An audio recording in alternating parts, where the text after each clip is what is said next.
আমাদের ভারতবর্ষ শুনছি নাকি বাংলাদেশের মতন হয়ে যেতে পারে, যে এই অ্যাকোয়াটিকায় যেটা ঘটলো। আবার এই সোশ্যাল মিডিয়ায় যেসব দেখছি যে কেউ একটা কিছু ওই মুসলিম কোন নেতার ব্যাপারে কি একজন ইউটিউবার বলেছে, তার জন্য নাকি কিছু হচ্ছে, তাকে গ্রেপ্তার করা হয়েছে, অনেক কিছু শুনছি। কিন্তু আমার মনে হয় না এগুলো করে কোনো লাভ আছে, বা আমি এটা একবারও বলছি না হিন্দু মুসলিমের মধ্যে আমি ঝগড়া বিবাদ লাগাচ্ছি, এই সমস্ত না ফ্যাক্ট।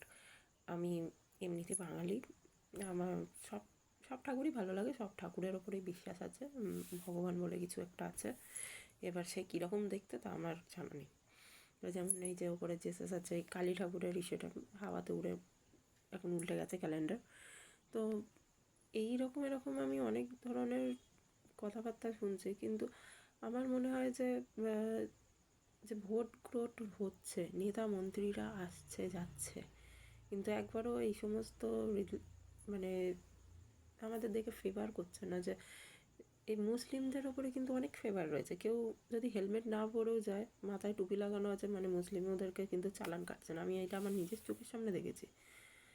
আর বাকিদের যে সমস্ত বাঙালিটা যাচ্ছে মাথায় হেলমেট নেই বলে চালান টালান কাটছে, এইগুলো কেন হবে? তো আইন তো সবার জন্য সমান আছে।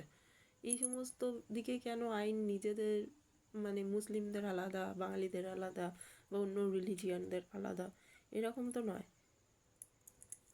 এই রকম দিক দিয়ে আলাদা। তারপরে ইলেকট্রিক লাইন আলাদা আলাদা রাজ্যে আলাদা আলাদাভাবে ইউনিট করা আছে, একরকম কেন নয়? আমাদের এখানে কম দামে হবে না কেন? রিচার্জ এত দাম বেড়ে যাচ্ছে, এগুলো কেন? এই জন্য কি আমরা ভোট দিতে যাই এতক্ষণ ধরে লাইনে দাঁড়িয়ে, মানে কাকে সিলেক্ট করছি আমরা? আমরা যাকে সিলেক্ট করব একজন ভালো জনকে সিলেক্ট করতে হবে, না তো এর থেকে ভালো যেও না, কেউ যেও না, সবাই ঘরে বসে থাকো, ভালো কাউকে আনো তারপরে যেও। ভোট দিতেই হবে এমন, মানে আমি বলছি না যে ভোট না দিলে লোকে মরে যাবে, কিন্তু হ্যাঁ ভালো জনকে ভোট দাও।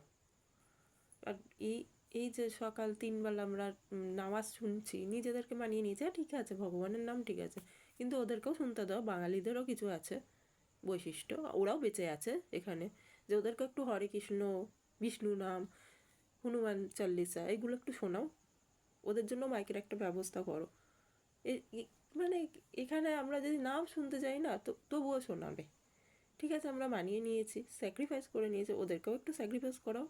ওরা তো ভাবছে বাঙালিরা নেই, মরে গেছে মনে হয়, ওদেরকেও বলো যে আমরা বেঁচে আছি, এর জন্য কিছু করা হোক।